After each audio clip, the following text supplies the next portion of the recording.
Welcome to our webinar discussion today with Olivia Perez-Cubas. Welcome. We're excited to have you with us. Thank you so much for having me. I'm excited to be here. We are discussing the 19th Amendment this month during August, the centennial of women winning the right to vote in this country. And you are the communications director at Winning for Women that works on getting women elected to office. So I'd love to open it up by giving you a chance to just tell everyone about your work and what you do at Winning for Women. Absolutely. First, thank you for having me. Very excited to be here. Very important discussion that we're having. Winning for Women has a few branches. First, it is a C4 nonprofit focused on empowering and advancing conservative women leaders. We have a connected federal PAC that gives hard dollars to women running for office. And most recently, we launched a super PAC, which was actually the first Republican super PAC dedicated solely to electing women. It's something that we felt was important because more often than not, Republican women were kind of slipping through the cracks in their pursuit of the congressional races, and they needed more support from start to finish, which involved primary support. And it's something that we kind of came in and said that we were going to do. We were going to put our money where our mouth is and support Republican women in a big way as best we could. And we've been doing it for a little over a year now, and we've had really good success. So who are some of the candidates that you have supported in the past who have won? Yeah, so actually, there's one candidate in particular.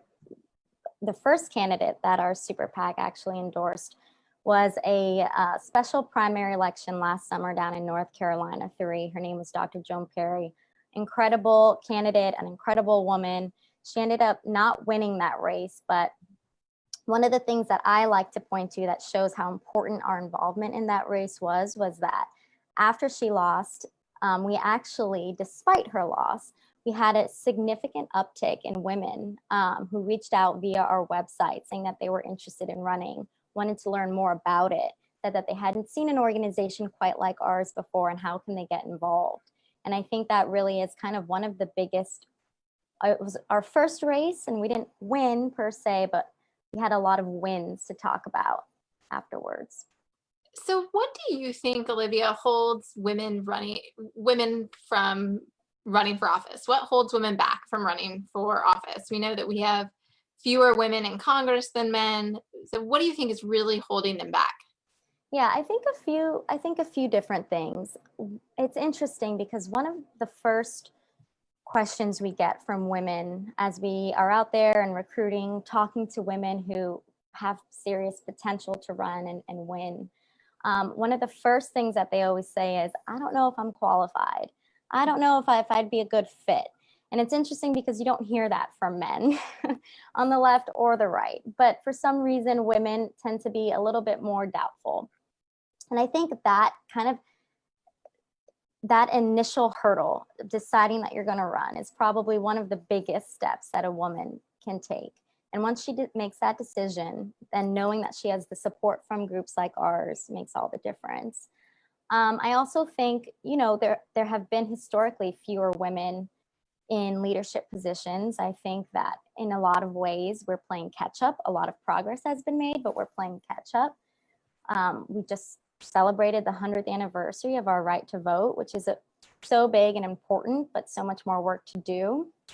And I think it's kind of that idea, if you see it, you can be it. And seeing other women in leadership positions inspires other women to say, if they can do it, then I can do it. And I think we're making a lot of progress on that front. And as you mentioned, we're celebrating the 100th anniversary of women winning the right to vote. Here at the Network of Enlightened Women, we are running a campaign titled Conservative Women Votes, reminding everyone that conservative women are important voters, an important part of our history of women's rights in this country. Women today make up a majority of voters. What impact do you think having women be a majority of voters has on campaigns and on our federal government? Yeah, I mean, I think to your point, women are more than half of the electorate.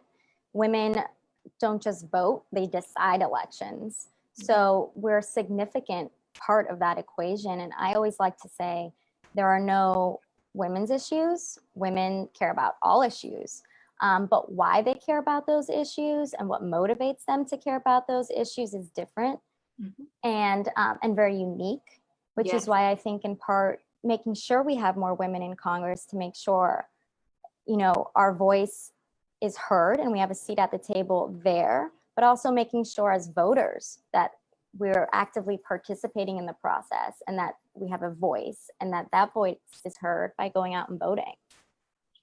You've mentioned making sure that voices get heard, and one of the ways that voices get heard is through the media. Yet it seems like conservative women face an uphill battle when it comes to media, and that there's a lot of media bias. Do you find that media bias is one of the reasons that conservative women don't run? And if so, how do you combat that? Yeah, I think first, yes, media bias is a very real problem. I have lived it firsthand. I think that oftentimes the media tends to overlook or ignore Republican women for whatever, or conservative women for whatever reason, maybe because they just don't know what box to put us. We don't quite make much sense to them. And it's funny because actually one of our board members, Barbara Comstock, a former congresswoman from Virginia, always likes to talk about this one experience she had, one of, I'm sure, many, but how when she was first running for office, her opponent, a Democrat man, said that she's never had a real job. And this was despite having worked for the Department of Justice, despite having been a partner at a law firm, despite being a mom, a working mom nonetheless. And it was something that her team flagged for reporters and no one was interested in covering it. And it's interesting because certainly if that was a Republican man saying that to a Democratic woman, you would have seen it splashed all over the headlines.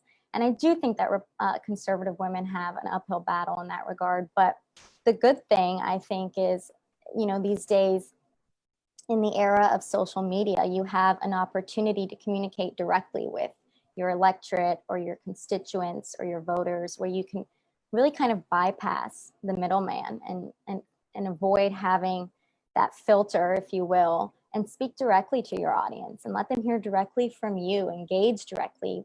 Events like this on Facebook where you take questions and you answer them. It's, you know, it's something that I think candidates across the spectrum are and should continue to be taking advantage of.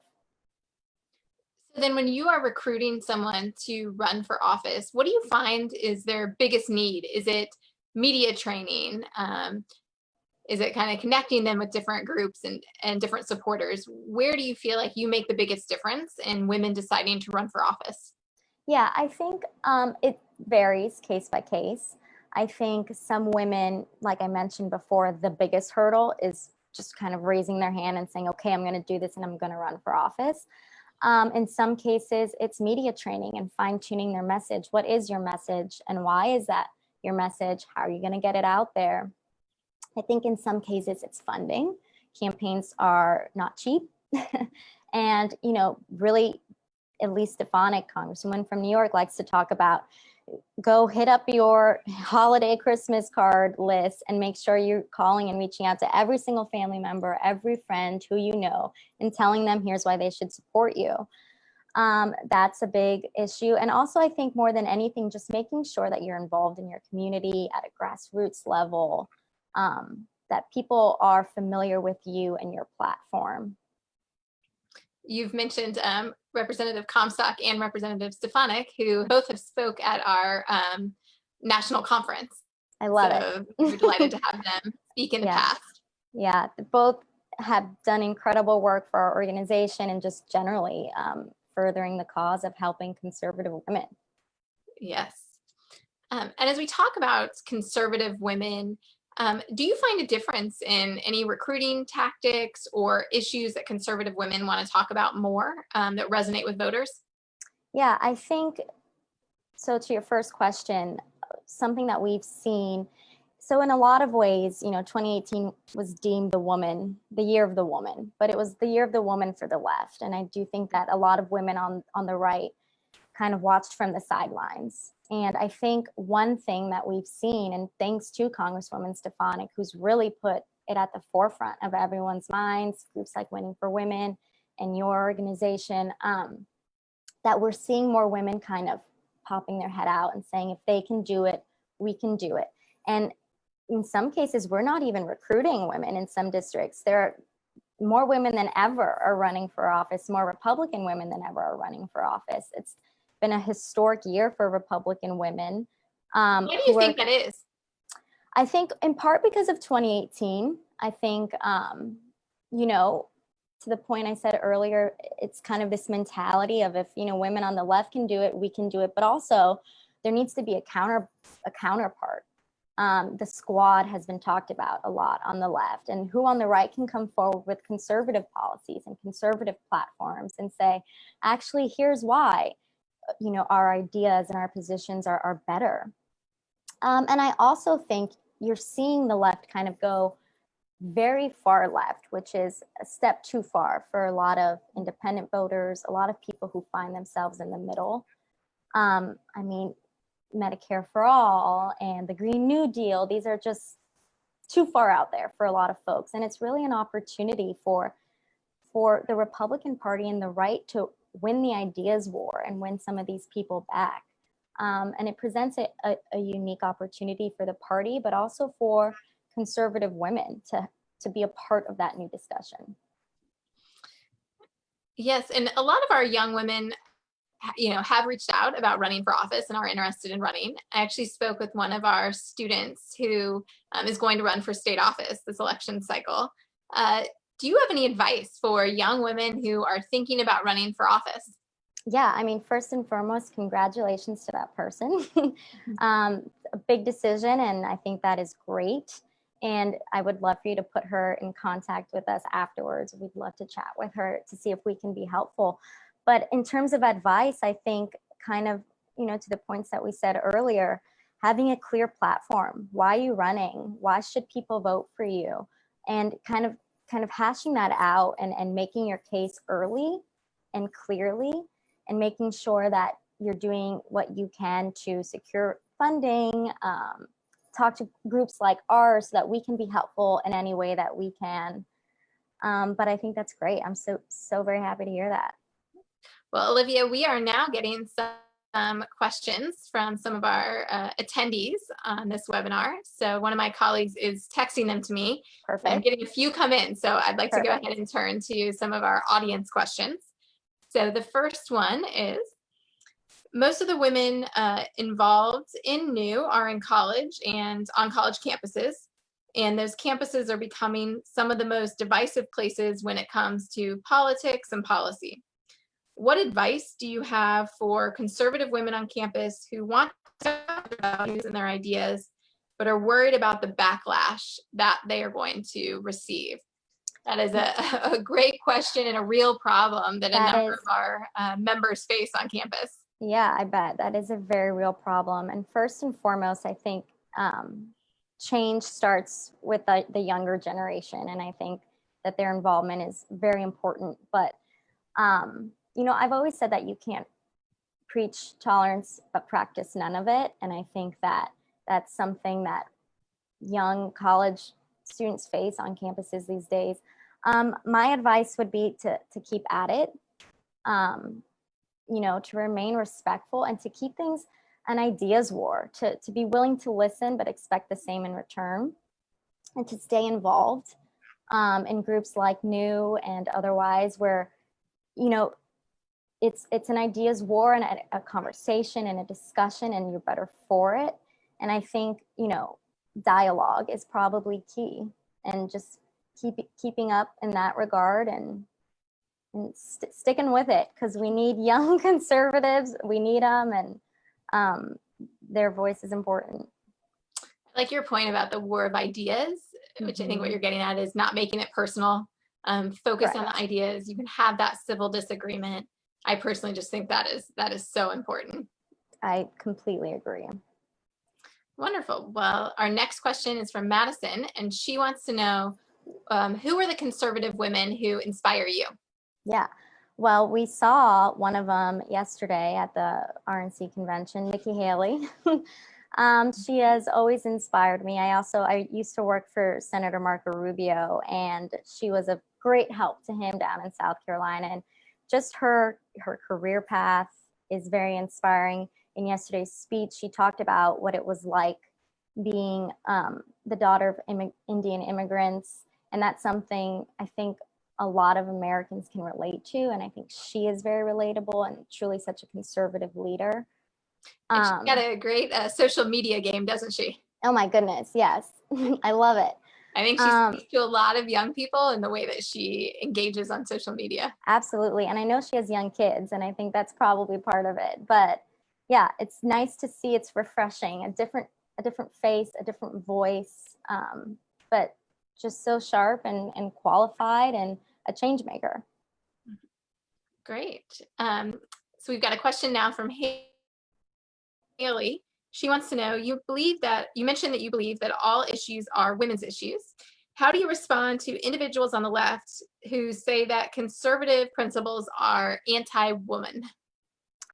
Well, first, I mean, I disagree with the premise because to my point, I don't think, issues can be anti-women or pro-women. I think I believe strongly in individual liberty and people choosing to believe in whatever is best for them and their families, and that's a decision that you make. And that's that. Yeah, I mean, I just, they're not issues that are women's issues or otherwise. Why I care about something is going to look different than why you care about that thing. And it doesn't really matter that, we're all women. Women come in many different shapes and sizes and ideological beliefs, and that's okay. And that those differences should be celebrated. Yeah, thank you. So what is the most important thing that young people and women should remember about the 19th Amendment and having the right to vote? Yeah, I think that it was a hard-earned right. And, we worked hard for it, and it's something that we shouldn't take for granted. It took 72 years of organized effort, didn't it? I know. And change, it happens sometimes slowly, but it happens. And it's something that we shouldn't take for granted. And women across the spectrum need to make sure that they're going out and voting and making sure their voices are heard. Not just voting, but maybe for some women it's running for office or campaigning for a candidate that they like, or volunteering, and making sure that they are bringing their voice to the table, because it can't be replicated or duplicated. That's an important point about how everyone can truly make a difference. So yeah, it's important that everyone speaks up.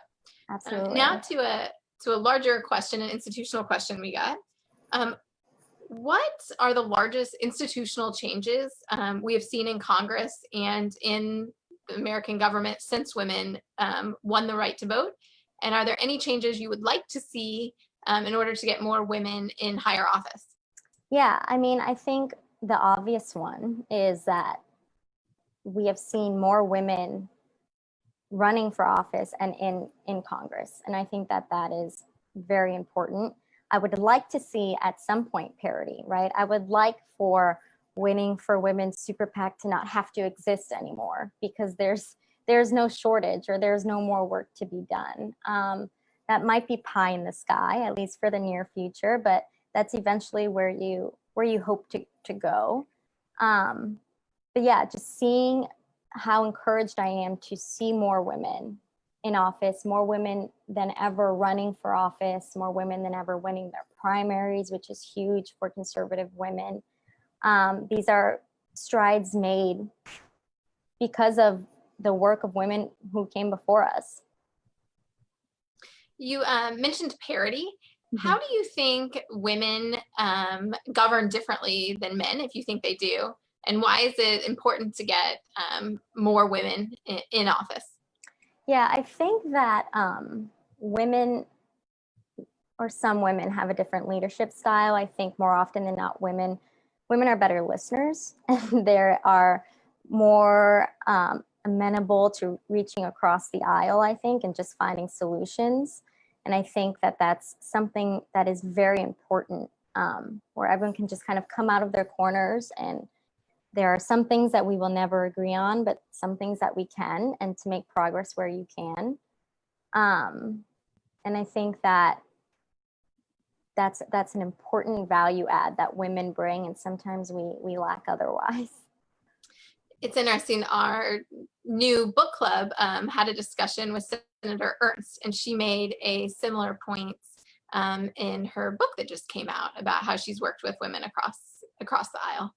Yes, absolutely. I forget who, I think it was Senator Ernst at an event she did for us, talked about how there was some big vote in the Senate and all the women kind of joined together and walked onto the Senate floor together. And she said that you could hear the men grumble and say, oh gosh, here they come.